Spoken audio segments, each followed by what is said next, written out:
gorgeous. This is so much fun. There's so much to talk about. So much, Shauna, and we're going to get through it all. I swear it's going to be kind of linear, okay? And it will make sense. I promise you. I'm in So your hands, Paula. in my hands and in my head. So first we've got this.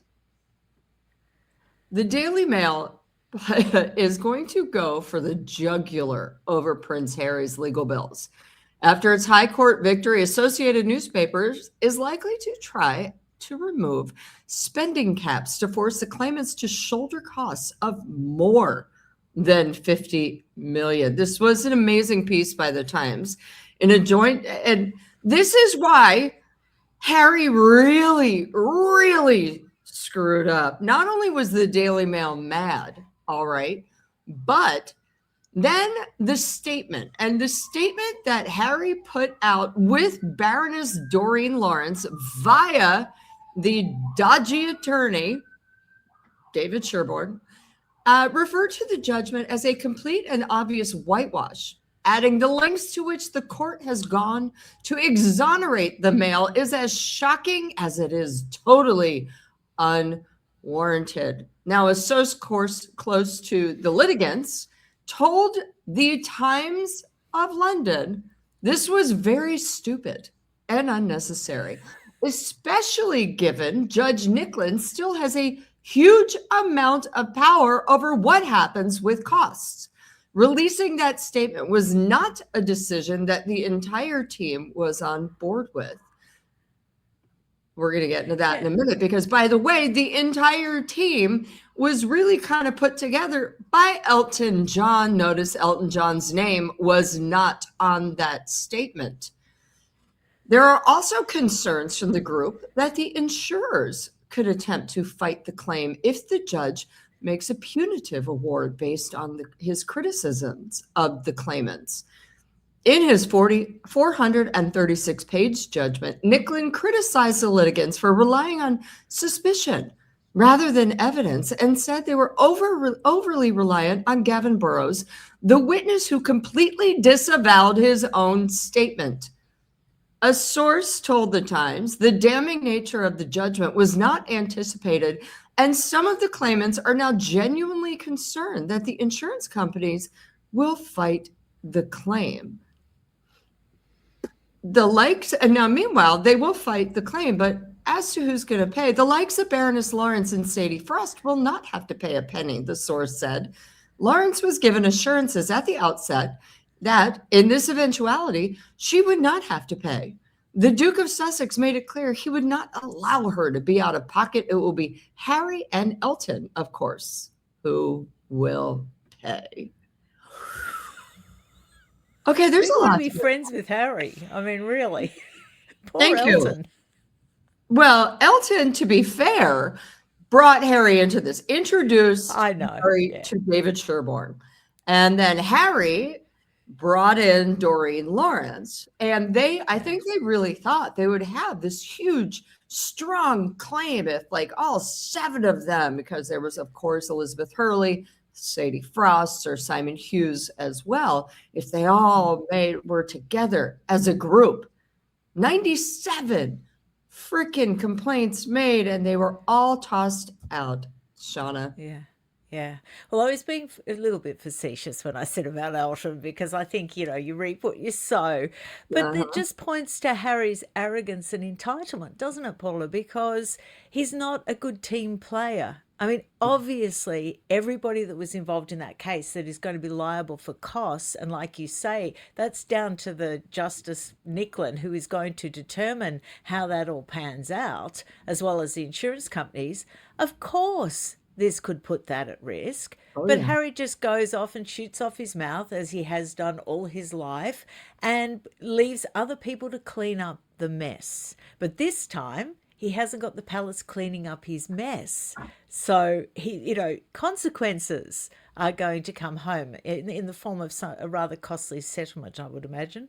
Well, and it's about to get even more costly because, as the Times pointed out, this was what kind of gobsmacked me. Yes, insurance said they would cover $14.1 million. However, the Times actually wrote that the insurers could look at the ruling, and also because the judge said, you just because there's suspicion, you didn't bring proof. And the insurers could say, this should never have been brought, and we have been fooled. They had somebody in court every day watching everything. And that not only could they say, we're not going to do it and we're not going to pay, but the Times also said they might have notified the group mid-trial and already backed out of paying. Oh my goodness. I know. And not only, yeah. Go on. No, I was going to say, and not only that, Harry's got some real problems. So I crunched the numbers that you and I could discuss. All right. It's insane. So here we are. Here are Prince Harry's estimated bills just per year. This is just for this year, minus this actual court case. He's got, for staffing, and now I put it in pounds, so I'm going to say it in dollars. Staffing is $250,000. Mortgage payment is $500,000.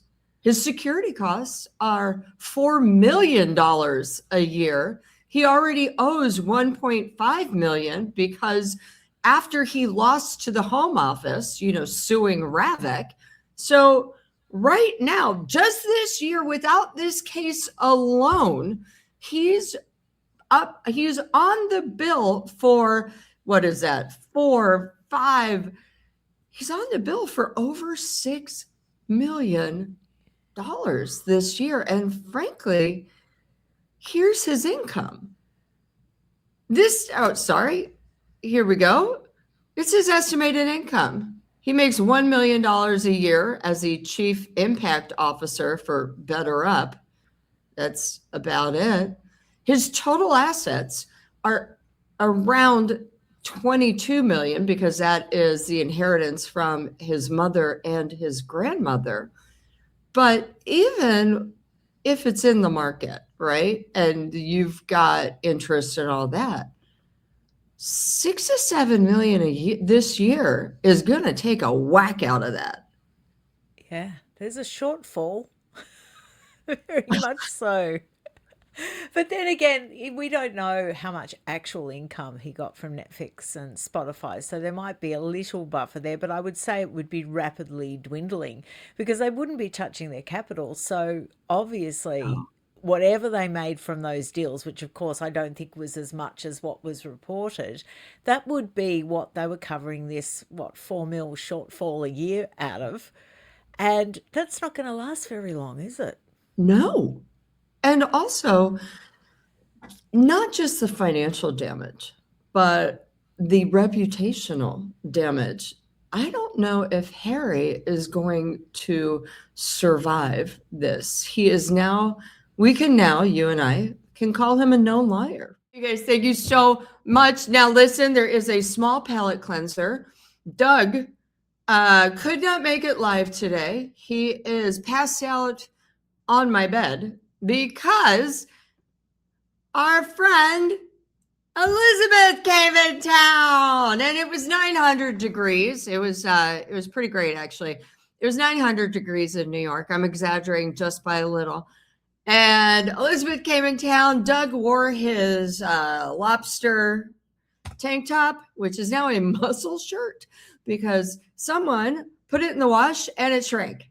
So may or may not cut off some of his blood flow, but he was all right and had a great time. We were down in Soho. We walked all the way back. He is exhausted, but he still says hello and mwah. Meanwhile, thank you guys. I appreciate you. Don't forget to like, subscribe, hit a hype, and I will see you guys this week at some point. All right.